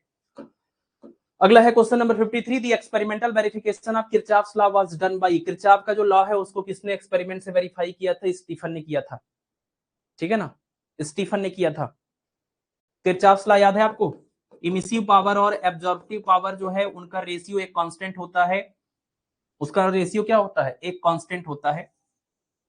मतलब जो बॉडी जितना ज्यादा अच्छा एब्जॉर्प्शन करती है वो उतना अच्छा इमिशन भी करती है, जितना अच्छा वो एब्जॉर्प्शन करेगी उतना अच्छा इमिशन भी करेगी। यही है हमारा किरचॉफ्स लॉ। इसको स्टीफन ने कंफर्म किया था। ऑप्शन नंबर ए करेक्ट हो जाएगा। 54 नंबर क्वेश्चन में कह रहे हैं कि a Carnot engine operates between 27 and 327 degree Celsius if it does a network of 800 joule. Network नहीं होगा, नेट अलग होगा, वर्क अलग होगा। Network of 800 joule, the heat provided to the engine from the source is. देखिए Carnot engine का ये block diagram है, ये आपका सोर्स होता है, ये आपका इंजन होता है, यहाँ पर ये आपका सिंक होता है, ठीक है ना। और ये सोर्स का टेम्परेचर T1 और सिंक का टेम्परेचर T2, और ये जो इंजन है वो यहाँ से हीट लेता है Q1 और उस हीट का कुछ काम करता है, काम करके हमें आउटपुट देता है और बचे हुए हीट को सिंक को भेज देता है। ये है हमारा कार्नो हीट इंजन का ब्लॉक डायग्राम। इस हीट इंजन की इफिशियंसी का फार्मूला होता है आउटपुट अपान इनपुट, मतलब किया गया वर्क अपान में लिया गया हीट, बराबर होता है 1 माइनस में T2 अपान में T1, 1 माइनस में T2 अपान T1, ये इसका फार्मूला होता है। तो इस सवाल में हमें क्या पूछ रहे हैं? यही पूछ रहे हैं कि the heat provided to the engine from the source, engine को सोर्स से कितना हीट मिला वही हमें बताना है, इस इंजन को सोर्स से कितना हीट मिला, हमें यही बताना। ये है सोर्स, ये है सिंक और ये है इंजन, ठीक है। तो यहां पर हमें बताना है एक्चुअल में ये Q1 की वैल्यू बतानी है। तो W कितना है, सवाल में दिया है 800 जूल, यहां पर आप रखिए 800 बटे में ये हो जाएगा Q1 is equal to 1 minus T2 मतलब सिंक का टेम्परेचर, और इसमें से सिंक का टेम्परेचर कौन है, सिंक का टेम्परेचर सोर्स के टेम्परेचर से कम होता है, T1 is greater than T2। तो यहाँ पर चाहे कोई भी आगे पीछे लिखा है, आपको ये समझना पड़ेगा, जो कम वाला है वो सिंक है, जो ज्यादा वाला है वो सोर्स है। इसको T1 इसको T2 मत बोल दीजिए कि सीक्वेंस मेंटेन करते हैं, ये T1 ये T2 नहीं, ये सोर्स का टेम्परेचर हुआ और ये सिंक का टेम्परेचर हुआ। तो हमें T2 निकालना है, T2 मतलब सिंक का टेम्परेचर, और ये डिग्री सेल्सियस में दिया है ना, तो इसको केल्विन में बदलना होगा। 273 ऐड करेंगे तो 273 ऐड करने के बाद ये केल्विन में कन्वर्ट होगा, कितना हो जाएगा, ये 300 केल्विन हो जाएगा। T1 की अगर बात करें, सोर्स का टेम्परेचर 327 डिग्री सेल्सियस है, 273 जोड़ करके केल्विन में कन्वर्ट करिए, 3 2 5 और 1 600 केल्विन हो जाएगा। यहाँ पर वैल्यू रख दीजिए, 1 माइनस यहाँ पर हो जाएगा कितना, T2 मतलब कितना 300 केल्विन और T1 मतलब कितना 600 केल्विन, डिवाइड करेंगे 1/2, 1 माइनस 1/2 करने पर ये 1/2 आ जाएगा। तो ये आ जाएगा 800 बटे में क्या, ये हो जाएगा Q1। तो Q1 की वैल्यू कितनी हो जाएगी, ये हो जाएगी 1600 जूल। कितना हीट ट्रांसफर किया था सोर्स ने इंजन को, 1600 joule. Option number B correct हो जाएगा, नहीं डी नहीं आएगा, ऑप्शन नंबर बी आएगा, ऑप्शन नंबर बी करेक्ट हो जाएगा। अगला सवाल क्वेश्चन नंबर 55, इसमें करें the Clausius Clapeyron equation is, Clausius Clapeyron equation क्या होता है, ये आपको बताता है प्रेशर और टेम्परेचर के बीच में रिलेशन। तो डीपी बाई डी जो प्रेशर है वो टेम्परेचर के साथ कैसे बदल रहा है, इसका रिलेशन बताता है, और ये पहला इक्वेशन ही करेक्ट है। डीपी बाई डी बराबर L upon T V2 minus V1, इसमें जो एल है वो लेटेंट हीट या गुप्त ऊष्मा है, बहुत फेमस इक्वेशन है। तो ऑप्शन नंबर ए करेक्ट हो जाएगा, ऑप्शन नंबर ए करेक्ट हो जाएगा। डीपी बाई डी बराबर L upon T V2 minus V1, ये है Clausius Clapeyron equation. 56 number question देखिए, 56 नंबर में कह रहे हैं कि two cells each of EMF E and internal resistance R connected in parallel across a resistor R. मतलब दो सेल हैं जिनका ईएमएफ कैपिटल ई है और इनका इंटरनल रेजिस्टेंस स्मॉल आर है, और ये पैरेलल कनेक्टेड है। तो ये हुआ इंटरनल रेजिस्टेंस आर, इसका भी इंटरनल रेजिस्टेंस आर, और ये दो के दोनों पैरेलल ऐसे कनेक्टेड हैं, ठीक है। आगे कह रहे हैं कि अच्छा parallel are connected in parallel across a resistor, एक रजिस्टर के साथ में एक्सटर्नल रेजिस्टेंस आर के साथ में ये लोग पैरेलल कनेक्टेड हैं, ये दोनों आपस में पैरेलल कनेक्टेड हैं आर के अक्रॉस, ठीक है। कह रहे the power deliver to the resistor is maximum, इस रजिस्टर को यहां से मैक्सिमम पावर डिलीवर होगा, इसके लिए कंडीशन क्या होगी, कैपिटल आर की वैल्यू स्मॉल आर बाई 2 या कैपिटल आर की वैल्यू स्मॉल आर होगी। अब आपको ये बताना कि इन दोनों में से कौन सा कंडीशन सही है, इस सर्किट में मैक्सिमम पावर इधर से डिलीवर हो इस पूरे सिस्टम से, इसके लिए कैपिटल आर और स्मॉल आर के बीच का रिलेशन, दो रिलेशन दिया है, दोनों में से कौन सा सही है आपको ये बताना है। देखिए मैक्सिमम पावर थ्योरम एक होता है, मैक्सिमम पावर थ्योरम जो कहता है, मैक्सिमम पावर थ्योरम के अकॉर्डिंग सर्किट मैक्सिमम पावर तब ट्रांसफर करता है जब सभी सेलों का total internal resistance is equal to external resistance या लोड रेजिस्टेंस, जब सभी आंतरिक प्रतिरोध का मान बाह्य प्रतिरोध के मान के बराबर होता है, उस केस में जो पावर होता है वो मैक्सिमम ट्रांसफर होता है। Internal resistance, total internal resistance is equal to, ऐसे कह लीजिए आप, is equal to total internal resistance equal to total external resistance. तो टोटल इंटरनल रेजिस्टेंस किसके बराबर होगा, मैक्सिमम पावर के लिए ये कंडीशन होती है। तो मैक्सिमम पावर के लिए जो कंडीशन है वो आप देखिए टोटल इंटरनल रेजिस्टेंस, तो इंटरनल का मतलब क्या है, एक्सटर्नल को छोड़कर जो भी है वो सब इंटरनल है, और ये स्मॉल आर और स्मॉल आर पैरेलल में कनेक्टेड है, तो टोटल इंटरनल रेजिस्टेंस कैसे आएगा, जब दो रजिस्टर पैरेलल में कनेक्टेड हो तो उनका रिजल्टेंट कैसे निकलेगा, इक्विवेलेंट कैसे निकलेगा, 1 upon R equal to 1 upon R one plus 1 upon R two, या फिर R equal to R1 R2 upon R1 plus R2, यानी आर इंटू में आर अपान में आर प्लस में आर, पैरेलल कॉम्बिनेशन में इक्विवेलेंट रेजिस्टेंस का ये formula है, इज इक्वल टू एक्सटर्नल वाला कितना है, कैपिटल आर है, एक्सटर्नल में अगर इधर कोई और लगा होता तो उसका भी हम रिजल्टेंट निकाल लेते, लेकिन ये अकेले है तो हमने लिख दिया। अब देखिए आर स्क्वायर अपान में 2r कितना आएगा, ये आएगा ना आर का स्क्वायर अपान में 2r is equal to capital R, तो एक आर से एक आर कैंसिल हो जाएगा, तो आपको क्या रिजल्ट मिला, आपको ये रिजल्ट मिला ना कि capital R is equal to small R by 2। अब यहीं पर दो सेलों की जगह पर या दो रेजिस्टेंस की जगह पर कोई एक रहा होता तो सिंपल हो जाता, small R equal to capital R, तब ये स्टेटमेंट करेक्ट होता। बट ये सवाल कंफ्यूजिंग हो गया, 2 यहां पर दिया है तो दोनों का इक्विवेलेंट निकालना होगा, वो इंटरनल बनेगा। ऑप्शन नंबर 1 करेक्ट है, स्टेटमेंट नंबर 1 करेक्ट है, तो ए करेक्ट हो जाएगा इसका आंसर, ए करेक्ट हो जाएगा। हाँ ठीक है, अगला है हमारा क्वेश्चन नंबर 57। क्वेश्चन नंबर 57 में एक डायग्राम दिया हुआ है और इस डायग्राम के अकॉर्डिंग हमें क्या करना है, 2 ओम का जो रजिस्टर है उसमें हमें करंट बताना है कितना होगा। 2 ओम का रजिस्टर कहां पर है, ये देखिए 2 ओम का रजिस्टर है, इसमें करंट बताना है। यहाँ पर एक बैटरी लगी है, यहाँ पर इस बैटरी का इसका अपना इंटरनल रेजिस्टेंस है, ऊपर पैरेलल में यहाँ कैपेसिटर है, यहाँ रेजिस्टेंस है, यहाँ दो रेजिस्टेंस पैरेलल में है। अब आप समझिए ध्यान से, कुल मिला के हम करेंगे क्या, ये देखिए अगर ये 6 वोल्ट की बैटरी है और यहाँ पर देखिए इसके पैरेलल में ये कैपेसिटर जुड़ा है, तो बैटरी से जब करंट पास होगा तो ये कैपेसिटर धीरे धीरे पहले चार्ज होगा, और कैपेसिटर जब धीरे धीरे चार्ज होते होते जब फुल्ली चार्ज हो जाएगा तो ये स्टेडी स्टेट या सैचुरेशन स्टेट में आ जाएगा। फुल्ली चार्ज्ड कैपेसिटर में अब क्या होगा, अब इसमें कोई भी करंट पास नहीं होगा यानी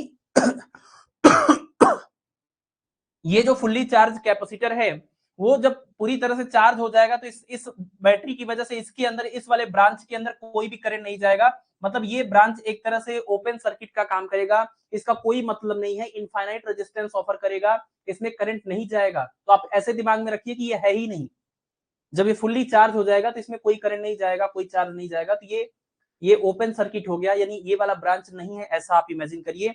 तो फिर क्या होगा, ऊपर वाला हिस्सा सिर्फ बचेगा, ऊपर वाला हिस्सा बचेगा, तो इसमें से जो करंट पास होगा, इस वाले में से जो करंट पास होगा वही करंट यहां से ऐसे थोड़ा इसमें चला जाएगा, थोड़ा इसमें चला जाएगा। अब इसमें कितना करंट जाएगा ये हम पता करें, इसके लिए हमें ये पता करना होगा यहां से यहां का पोटेंशियल डिफरेंस कितना है। बात को समझिएगा ध्यान से, अगर आपको रजिस्टर पता है, इसका रेजिस्टेंस 2 ओम है और इसमें आपको पता करना है कितना करंट पास होगा, तो ओम का नियम कहता है ना V बराबर I इंटू में R, तो I बराबर क्या हो जाएगा, V अपान में R, I बराबर क्या हो जाएगा, V अपान R। यानी अगर आपको इसमें जाने वाला करंट चाहिए तो इसके सिरों के बीच का विभवांतर पता होना चाहिए V, रेजिस्टेंस तो दिया ही है 2 ओम, बस यही V पता चल जाए यहां से यहां का, वही हमारा आंसर हो जाएगा, वहीं से हम डिवाइड करके करंट निकाल लेंगे। अब ध्यान से ये भी समझिएगा, ये जो 2 ओम वाला रजिस्टर है आपका और ये जो 3 ओम वाला रजिस्टर है, ये दोनों, ये जो पॉइंट है, असल में इस पॉइंट को आप ये बोल सकते हैं, इस पॉइंट को आप ये भी बोल सकते हैं, क्योंकि यही पॉइंट, इस पॉइंट और इस पॉइंट में कोई डिफरेंस नहीं, बीच में कोई एलिमेंट नहीं जुड़ा है। अगर ध्यान से आप देखें तो 2 ओम और 3 ओम का जो रजिस्टर है, ये दो के दोनों कैसे कनेक्टेड है, ये दो को दोनों कनेक्टेड है पैरेलल में, और अगर दोनों पैरेलल में कनेक्टेड है तो इसके सिरों के बीच का विभवांतर और इसके सिरों के बीच का विभवांतर एक ही होगा। यानी अगर हम इस बिंदु को कुछ नाम दे दें, अगर हम इन पॉइंट्स को नाम दे दें, इसका बोल दे नाम, इसका नाम ए होगा, इसका नाम क्या होगा, बी होगा। अगर हमें पॉइंट ए और पॉइंट बी के बीच का विभवांतर पता चल जाए, पोटेंशियल डिफरेंस पता चल जाए, तो उस पोटेंशियल डिफरेंस के आधार पर हम इसमें जाने वाला भी करंट निकाल लेंगे और इसमें जाने वाला भी करंट निकाल लेंगे। और हमें ये वाला पूछा गया 2 ओम का, तो हमें बिंदु ए और बी के बीच का विभवांतर चाहिए। अब एक बात समझिएगा, बिंदु ए और बी के बीच का विभवांतर, हम इसका डायग्राम अलग से दिखा रहे हैं आपको। बिंदु ए और बी, यहां पर ये बिंदु ए है, हमें बिंदु ए और बी के बीच का विभवांतर, ये बिंदु ए हो गया, ऊपर 2 ओम का रजिस्टर है और नीचे ये कौन है, ये है 2 ओम, और यहाँ कौन है, ये 3 ओम। तो ऊपर 2 ओम का रजिस्टर है और नीचे 3 ओम का रजिस्टर है, और इसको नाम दिया हमने बिंदु ए, इसको नाम दिया हमने बिंदु ए। हमें, हमारा मेन पर्पज अभी क्या है, बिंदु ए और बी के बीच का विभवांतर पता करना। तो भाई बिंदु ए और बी के बीच का विभवांतर तो तब पता चलेगा ना जब आप ओम के नियम के हिसाब से वी ए बी अगर आपको निकालना है, तो वी ए बी का मतलब इधर की तरफ इस ब्रांच में टोटल कितना करंट जा रहा है, अगर वो टोटल करंट मिल जाए, टोटल इस ब्रांच के अंदर, इस ए बी के अंदर टोटल करंट, मतलब इधर जो करंट जाएगा वो, ये करंट अगर पता चल जाए और इसके ए और बी के बीच का टोटल रेजिस्टेंस पता चल जाए, और ए और बी के बीच का टोटल रेजिस्टेंस तो आप बता ही सकते हैं। कैसे बता सकते हैं, आपको पता है दोनों पैरेलल में है, तो ए और बी के बीच का रेजिस्टेंस कितना आएगा, हम निकाल लेंगे, R A B is equal to 2 गुणे में 3 बट्टे में 2 प्लस में 3, पैरेलल में है, कितना हो जाएगा 6 बट्टे में 5, यानी हो जाएगा 1.2 ओम। यानी अगर आप इसको रिप्लेस करेंगे तो यहाँ एक सिंगल रेजिस्टेंस आएगा, 1.2 ओम का इसका टोटल वैल्यू है।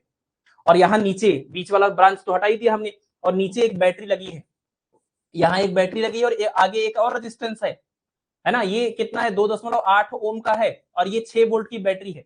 ये देखिए, अगर आपने इसकी जगह पर कहा कि ये 1.2 ओम लगेगा, तो अगर हम इसका इक्विवेलेंट डायग्राम बनाएंगे तो यहाँ पर आपको ये दिखेगा ना, 1.2 ओम का एक रजिस्टर हुआ, यहाँ पर ये बिंदु ए हुआ, यहाँ पर ये बिंदु बी हुआ, और नीचे ये 6 वोल्ट की बैटरी हुई और इसके बगल में ये आपका 2.8 ओम का रजिस्टर हुआ, है ना, ये ऐसा। अब आप देखिए जो ये 6 वोल्ट की बैटरी से जो करंट यहाँ इस सर्किट में अब जाएगा तो खाली 1.2 ओम का रजिस्टर नहीं है, इस पूरे सर्किट में अगर आप देखें तो ये और ये सीरीज में कनेक्टेड है, तो इन दोनों का इक्विवेलेंट रेजिस्टेंस कितना हो जाएगा, यहाँ पर इन दोनों का इक्विवेलेंट रेजिस्टेंस कितना हो जाएगा, ये हो जाएगा 1.2 प्लस में 2.8 यानी कि 4 ओम। बात को समझिएगा, बैटरी जो भी करंट देगी वो खाली इसके लिए थोड़ी देगी, वही करंट ऐसे होकर के इसमें से भी पास होगा। तो पूरे सर्किट में ए और बी के बीच का रेजिस्टेंस भले ही 1.2 ओम है, लेकिन पूरे सर्किट का रेजिस्टेंस कितना है 1.2 और उसके सीरीज में 2.8 यानी कि 4 ओम। यानी इस पूरे सर्किट में 4 ओम का रेजिस्टेंस है और ये 6 वोल्ट की बैटरी है सॉरी। तो यहां से कितना करंट पास होगा वो करंट निकालना है, तो करंट हो जाएगा आपका टोटल बैटरी का वोल्टेज 6 वोल्ट और टोटल रेजिस्टेंस कितना, ये 4 ओम, कितना आ जाएगा, ये कितना आएगा 4, यानी कि ये हो जाएगा 3/2, है ना, यानी 1.5। ठीक है, 1.5 एम्पियर का करंट इस बैटरी से निकलेगा। यानी जो करंट यहाँ जा रहा है बैटरी से वो कितना 1.5 एम्पियर का करंट जाएगा, थोड़ा इधर जाएगा थोड़ा इधर जाएगा, फिर मिलेगा 1.5 बन के इसके अंदर से गुजर जाएगा। अब ये 1.5 में से कितना करंट इधर गया और कितना करंट इधर गया वो हमें पता करना है। अगर इधर वाले करंट को I1 बोले, इधर वाले करंट को I2 बोले, तो बहुत सिंपल सी बात है, बहुत सिंपल सी बात है। पहले तो हमें ये निकालना होगा, पहले तो हमें निकालना होगा बिंदु ए और बी के बीच का विभवांतर कितना है। तो विभवांतर कैसे निकलेगा, हम निकाल लेते हैं। देखिए VAB V बराबर I इंटू आर, कितना करंट टोटल जा रहा है वो हमें पता है, टोटल रेजिस्टेंस कितना है वो भी हमें पता है। RAB कितना निकला था, RAB कितना निकला था 1.2 ओम और करंट टोटल कितना जा रहा है 1.5, तो 1.5 गुणे 1.2 करेंगे तो 1.8 वोल्ट आएगा। मतलब कि बिंदु ए और बी के बीच का विभवांतर है 1.8 वोल्ट। तो बताइए बिंदु ए और बी के बीच का अगर विभवांतर 1.8 वोल्ट है तो यानी इसके भी सिरों के बीच का विभवांतर 1.8 है और इसके भी सिरों के बीच का विभवांतर 1.8 है। तो इस 2 एम्पियर 2 ओम वाले रजिस्टर में कितना करंट जाएगा, तो करंट बराबर क्या होता है, करंट I बराबर वोल्टेज बटे में रेजिस्टेंस, यानी AB VAB और अपान में रेजिस्टेंस।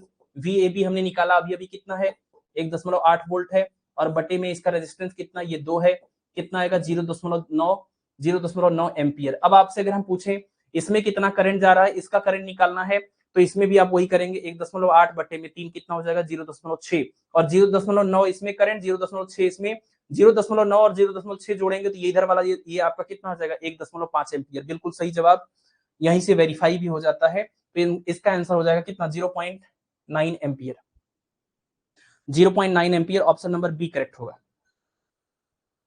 ये सवाल समझ में आ गया, फिर से एक बार समझिए। कुल मिला के ये कैपेसिटर है, फुल्ली चार्ज है, अगर कुछ नहीं दिया है तो फुल्ली चार्ज है यानी स्टेडी स्टेट है, तो ये ब्लॉक हो जाएगा, इसमें करंट नहीं जाएगा, इसको इग्नोर करिए। तो बचा जो, उसमें हमें क्या करना है, हमें इस वाले ब्रांच में करंट पता करना है। करंट कभी भी पता करने के लिए हमें वोल्टेज की जरूरत पड़ेगी। अब इस वाले ब्रांच में जो वोल्टेज है वही इस वाले ब्रांच में भी होगा, क्योंकि पैरेलल में वोल्टेज सेम होता है, पैरेलल कॉम्बिनेशन में पोटेंशियल डिफरेंस सेम होता है, तो जो इसका पोटेंशियल डिफरेंस आएगा वही इसका भी होगा। तो हम इसको अगर इस दोनों को एक साथ इमेजिन करें, बिंदु ए और बी के बीच में दोनों जुड़े हैं, तो इनका हमने टोटल रेजिस्टेंस निकाला, कितना आया, इनका टोटल आया 1.2। अब पूरे सर्किट में अगर आप देखें तो 1.2 ये और 2.8 ये दोनों सीरीज में कनेक्टेड हैं और ये बैटरी जो भी करंट देगी वो इस पूरे रेजिस्टेंस के हिसाब से देगी। तो टोटल करंट कितना चलेगा बैटरी से, वो टोटल करंट हमने निकाला, कितना टोटल करंट निकल के आया 1.5 एम्पियर। मतलब इस बैटरी से टोटल कितना करंट निकलेगा 1.5 एम्पियर के बराबर करंट निकलेगा और वो 1.5 एम्पियर इधर जाके थोड़ा इधर जाएगा और थोड़ा इधर जाएगा।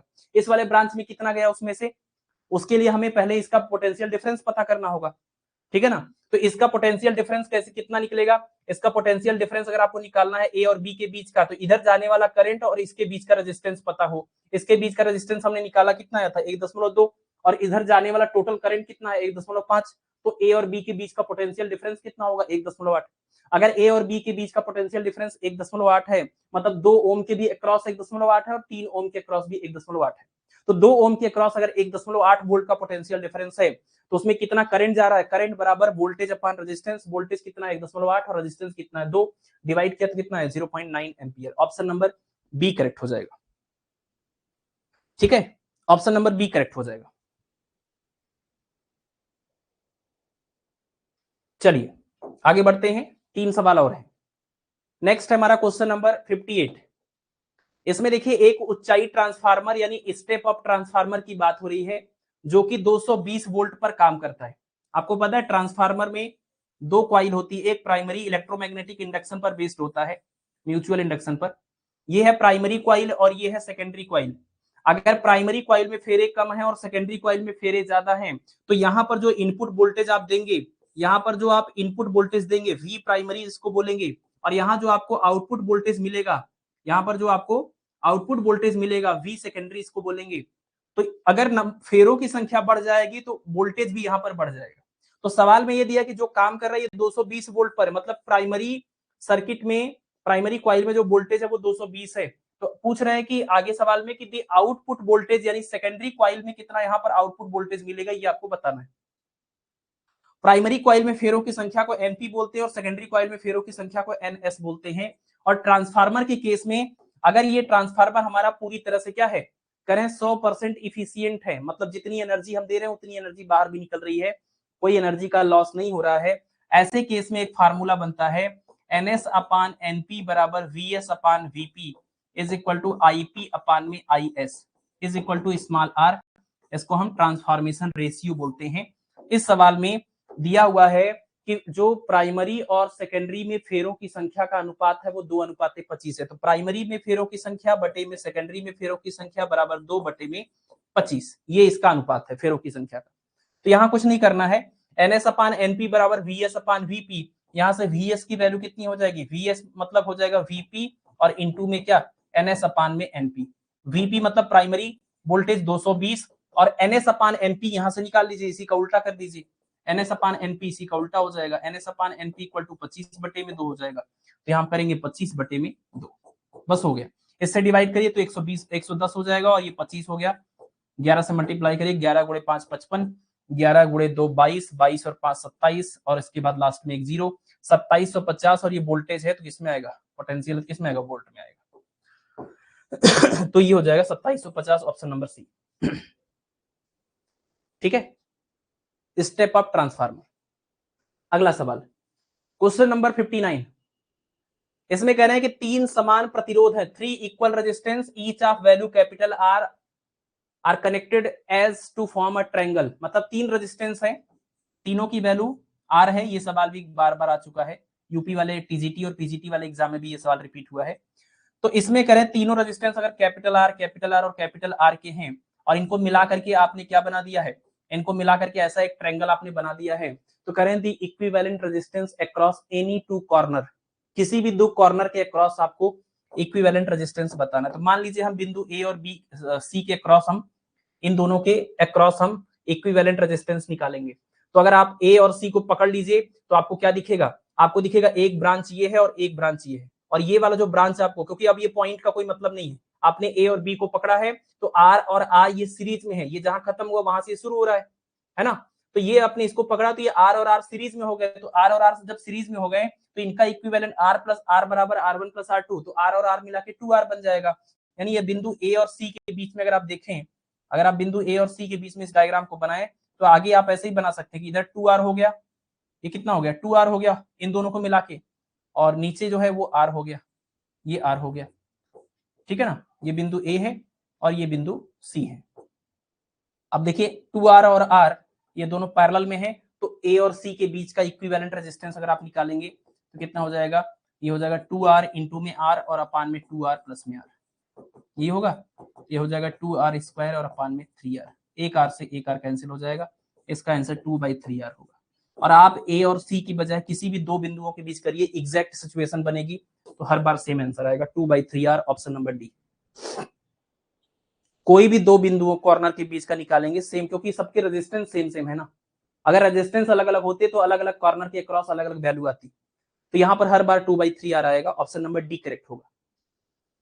चलिए LT grade 2018 physics paper solution का ये सबसे लास्ट क्वेश्चन हमारा, क्वेश्चन नंबर 60, और ये एक प्रॉपर्टी के ऊपर सवाल बेस्ड है।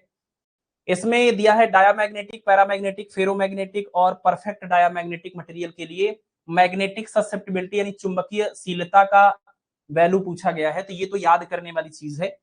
परफेक्ट डायामैग्नेटिक मटेरियल के लिए काई की वैल्यू -1 होती है, और डायामैग्नेटिक यानी प्रतिचुंबकी के लिए निगेटिव और स्मॉल होता है, निगेटिव और स्मॉल। पैरामैग्नेटिक यानी अनुचुंबकी के लिए पॉजिटिव और स्मॉल होता है। फेरोमैग्नेटिक यानी कि लौह चुंबकी के लिए पॉजिटिव और लार्ज होती है। तो इसका जो कॉम्बिनेशन है, ए जाएगा, देखिए ए जाएगा 2 में और बी जाएगा 3 में और सी जाएगा 4 में। तो ए के साथ 2 होना चाहिए, बी के साथ 3 होना चाहिए, सी के साथ 4 होना चाहिए, डी के साथ 1 होना चाहिए। ऑप्शन नंबर सी करेक्ट हो जाएगा, है ना। ऑप्शन नंबर सी करेक्ट होगा इसका, सिंपल है। तो ये प्रॉपर्टी बेस्ड है, इसको आप याद कर सकते हैं। और इसी के साथ एग्जैक्ट 1 घंटे में आपका ये पूरा पेपर कंप्लीट हो गया। एलटी ग्रेड 2018 के हर एक सिंगल क्वेश्चन को हमने सॉल्व करा दिया है। लेकिन अभी बैच के अंदर हम टॉपिक नहीं पढ़े थे, इसलिए बहुत सारे टॉपिक, बहुत सारे क्वेश्चन का सॉल्यूशन आपको नहीं समझ में आया होगा, क्योंकि ग्रेजुएशन से भी काफी सारे रिलेटेड टॉपिक हैं, ठीक है ना। बीएससी के बहुत सारे टॉपिक हैं जिसके सवाल यहाँ पर पूछे गए। तो आज ये पेपर आपका कंप्लीट हो गया और कल से आपकी क्लास में हम टॉपिक को स्टार्ट करेंगे। तो आपके सिलेबस का जो सबसे पहला यूनिट है, उसी पहले यूनिट से हम स्टार्ट करेंगे। तो पहला यूनिट आपका मैकेनिक्स का है, उसमें हम यूनिट और डायमेंशन जो टॉपिक है वहीं से स्टार्ट करेंगे, ठीक है ना। ठीक है, तो कल 6 बजे आपकी क्लास में कौन सी यूनिट कराएंगे? वही यूनिट एंड डायमेंशन, यूनिट और डायमेंशन ही सही होगा मुझे लगता है। अगर आप लोगों की कोई और डिमांड है तो आप बता सकते हैं, हम कोई भी यूनिट स्टार्ट कर सकते हैं। कुल मिला के हमें सिलेबस तो पढ़ना ही है, तो हम कहीं से भी स्टार्ट करें, कोई बहुत ज्यादा इससे दिक्कत की बात नहीं।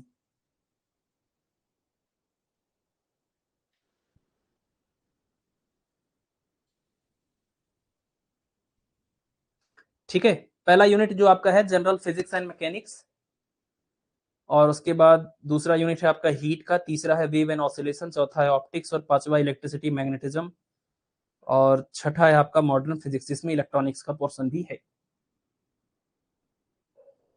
ठीक है, यूनिट एंड डायमेंशन डन। हाँ तो ठीक है फिर, क्योंकि देखिए यूनिट एंड डायमेंशन में ये है ना कि थोड़ा आसान होता है और पूरी फिजिक्स में बार बार इसका इस्तेमाल भी होता रहता है। और अभी 1-2 क्लास में, 3 क्लास में थोड़ा सा आपको कनेक्ट होना, ट्यून्ड होना भी जरूरी होता है हमारी रिदम के साथ, हमारी स्पीड के साथ में, है ना। हमारी जो बोलने के तरीके होंगे, एक्सप्लेनेशन का तरीका होगा, उससे कनेक्ट होने के लिए भी जरूरी होता है कि स्टार्टिंग में थोड़ी आसान टॉपिक से बातचीत करें, है ना। अगर मुश्किल टॉपिक शुरू में ही मिल जाए तो आप डर जाएंगे और आपके अंदर एक डीमोटिवेशन हो जाएगा, एक डर आ जाएगा कि तो बड़ा मुश्किल है, आगे हम कैसे पढ़ेंगे। जबकि ऐसा नहीं होता है, धीरे धीरे धीरे धीरे करके वो रिदम बढ़ता है। जैसे आप लोग पिछले कई दिनों से मैं देख रहा हूँ परेशान भी हैं, टॉपिक कब से स्टार्ट होगा सर, सिलेबस कब से स्टार्ट होगा, सिलेबस 3 महीने में पूरा होगा कि नहीं होगा, है ना। बहुत सारी चीजें आपको लग रही हैं। लेकिन देखिए बैच के लॉन्चिंग के टाइम पर हमने यही बात आपसे बोला था कि 15 अगस्त से ही क्लास स्टार्ट होगी, एक भी दिन, हालांकि हम बाकी बैचेज में डिले हो ही जाता है, बाकी बैच में डिले हो जाता है, लेकिन आपके बैच में 15 अगस्त हमने बोला था, 15 अगस्त से क्लास स्टार्ट होगी, 15, 16, 17, आज तीसरा दिन है आपका, है ना। तो कुल मिला के बस इतना ही कहना है कि बहुत परेशान होने से, बहुत ज्यादा फ्रस्ट्रेट हो जाएंगे ना, तो इतनी जल्दबाजी में कुछ नहीं होना है। आराम आराम से, इत्मीनान से कनेक्ट होकर की चीजें चलेंगी। तो आज फाइनली आपका 2018 का ये पेपर सॉल्व हो गया। पूरे सेशन के दौरान, पूरे सिलेबस के दौरान पेपर के बारे में कोई टेंशन नहीं है ना। बार बार आप परेशान होते कि पेपर में जो क्वेश्चन आए वो नहीं सॉल्व हो रहा है ना। ये ज्यादा बेटर तरीका होता है। तो अब हम अगली क्लास में स्टार्ट करेंगे और आप देखिए 3-4-5 क्लास जाते जाते आपको लगेगा कि इतना कुछ पढ़ने को है जो पढ़ा दिया गया है। फिर आपका चैलेंज ये हो जाएगा कि जो हमने पढ़ाया है वही आप मेंटेन करें, यही सबसे बड़ी बात है। सिलेबस पूरा होना ना होना, कितना क्लास होगा, कितनी लंबी क्लास होगी, वो सारी हमारी रिस्पॉन्सिबिलिटी है ना। तो आपको इस सब बारे में ज्यादा नहीं सोचना है। आपको सोचना ये कि जो हमने पढ़ा दिया वो आपका पूरा है, प्रिपेयर है कि नहीं। अभी आपको ऐसा कुछ नहीं लग रहा होगा क्योंकि अभी हमने टॉपिक नहीं स्टार्ट किया, लेकिन आप देखिए अगले 4-5 क्लास के बाद में आपकी स्थिति यही होने वाली है कि आपसे सब छूटता जाएगा, आप समेट नहीं पाएंगे। तो मैं सिर्फ और सिर्फ यही आपका, मेरा एक ही सजेशन आप लोगों के लिए है, सिलेबस कब पूरा होगा वो मेरे ऊपर छोड़ दीजिए। वैसे भी आपके परेशान होने से कोई चेंज नहीं आएगा, मुझे जिस तरीके से पढ़ाना है, जितने एफर्ट से पढ़ाना है, वो तो मैं खुद ही करूंगा। तो आप अगर बहुत परेशान भी होंगे तो उससे भी कोई बहुत जल्दबाजी नहीं होगी, होगा वही जो होना है, ठीक है ना। तो मैं यही बोलूंगा, आप इत्मीनान से रिलैक्स होकर के और एकदम फोकस होकर के उस चीज पर फोकस करिए जहां आपके फोकस की रिक्वायरमेंट है। सिलेबस कब पूरा होगा वो हमारे फोकस की चीज है, वो हमारा मैटर है, हम उसको हम बहुत सीरियसली लेंगे, चीजों को पूरा करेंगे, ठीक है ना। तो आप जो भी पढ़ाया जा चुका है सिर्फ और सिर्फ उसको कंप्लीट करने के ऊपर फोकस करिए। कल से हमारा पहला टॉपिक स्टार्ट होगा, 2-3 दिन की क्लास के बाद में आपके पास इतना कंटेंट हो जाएगा कि आप सिलेबस में ही परेशान होंगे, जो पढ़ाया गया होगा उसी में परेशान हो जाएंगे, ठीक है। चलिए फिर, हाँ आज की इस बातचीत को यहीं पर समाप्त करते हैं। मिलते हैं आप लोगों का most awaited lecture number 1 unit and mechanics topic के साथ में। तब तक आप पढ़ते रहिए और अपना ख्याल रखिए। Thank you, good night.